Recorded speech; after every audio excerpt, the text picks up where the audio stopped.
ಇತ್ತೀಚೆಗೆ Indian 2 film release ಆಗಿದೆ. ಶಂಕರ್ ಅವರ ನಿರ್ದೇಶನ ಫಿಲಿಂನಲ್ಲಿ ಭ್ರಷ್ಟಾಚಾರದಿಂದ ಏನಾಗುತ್ತದೆ ಎಂದು ತೋರಿಸುತ್ತಾರೆ. ಅದನ್ನು ತಡೆಯಲು ಇಂಡಿಯನ್ ಬರಬೇಕು ಎಂದು ಹ್ಯಾಶ್ ಟ್ಯಾಗ್ ಕೂಡ ಪ್ರಾರಂಭ ಮಾಡುತ್ತಾರೆ. ಅದನ್ನು ನೋಡಿ ಇಂಡಿಯನ್ ಬರುತ್ತಾನೆ.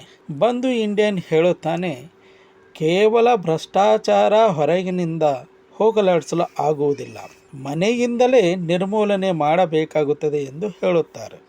ಸಿದ್ಧಾರ್ಥ್ ಮತ್ತು ಅವರ ಫ್ರೆಂಡ್ಸ್ ತಮ್ಮ ಮನೆಯಲ್ಲಿ ಭ್ರಷ್ಟ ಅಧಿಕಾರಿಗಳಾಗಿರುವ ತಮ್ಮ ತಂದೆ ತಾಯರನ್ನು ಹಿಡಿದುಕೊಡುತ್ತಾರೆ. ಆ ಕಾರಣದಿಂದ ಸಿದ್ಧಾರ್ಥನ ತಂದೆಯು ಅರೆಸ್ಟ್ ಆಗಿರುತ್ತಾರೆ. ತಾಯಿಯು ಅದನ್ನು ಸಹಿಸಲಾಗದೆ ಸೂಸೈಡ್ ಮಾಡಿಕೊಳ್ಳುತ್ತಾರೆ. ಸುತ್ತಮುತ್ತಲಿನ ಜನರು, ಸಂಬಂಧಿಕರು ಸಿದ್ಧಾರ್ಥ್ ಅವರಿಗೆ ಕೊನೆಯದಾಗಿ ಅವರ ತಾಯಿ ಮುಖವನ್ನು ನೋಡಲು ಬಿಡುವುದಿಲ್ಲ. ಸಿದ್ಧಾರ್ಥನ ತಂದೆಯೂ ಕೂಡ ಅವನು ನನ್ನ ಮಗ ಅಲ್ಲವೆಂದು ಹೇಳಿ ಶವ ಸುಡುವ ಸ್ಥಳದಿಂದ ಕಳಿಸಿಕೊಡುತ್ತಾರೆ. ಶವ ಸುಡುವ ಸ್ಥಳದಲ್ಲೇ ಇಂಡಿಯನ್ ಬಂದು ಭೇಟಿ ಮಾಡುತ್ತಾನೆ.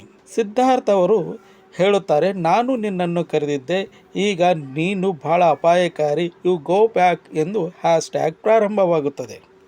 ಈ ಫಿಲಿಂನಿಂದ ಇಲ್ಲಿಯವರೆಗೂ ಏನು ಅರ್ಥವಾಗುತ್ತದೆ ಎಂದರೆ, ಭ್ರಷ್ಟ ಅಧಿಕಾರಿಗಳು ಪಕ್ಕದ ಮನೆಯವರಾಗಿದ್ದರೆ ಅವರನ್ನು ಹಿಡಿದು ಶಿಕ್ಷಿಸಿದರೆ ಅದು ಸರಿ.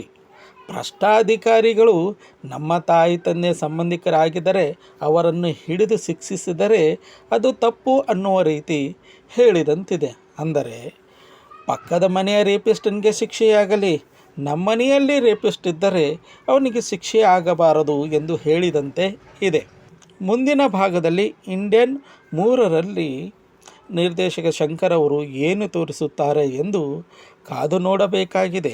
ಇಂಡಿಯನ್ ಫಿಲಿಂ ನೋಡಿದವರು ಈಗ ಭ್ರಷ್ಟಾಚಾರವನ್ನು ಹೇಗೆ ನಿರ್ಮೂಲನೆ ಮಾಡಬೇಕು ಅನ್ನೋದೇ ಒಂದು ದೊಡ್ಡ ಚಿಂತೆಯ ರೀತಿ ಕಾಡುತ್ತಿದೆ. ನೋಡ್ತಾ ಇರಿ ನಮ್ಮ ಚಾನಲ್, ಲೈಕ್ ಮಾಡಿ, ಸಬ್ಸ್ಕ್ರೈಬ್ ಮಾಡಿ.